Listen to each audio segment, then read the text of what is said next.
So it's like midnight. I don't know, something like that. I've been trying to sleep and it's super windy.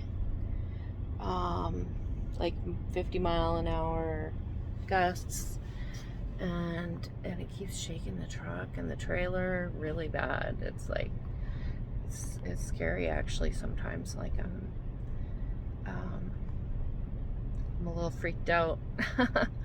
And I mean, I'm in a truck stop and I'm sure it's fine, but it's still like it still makes you kind of wonder, like, am I gonna get knocked over? Like, that would really suck. Hopefully I'll make it through.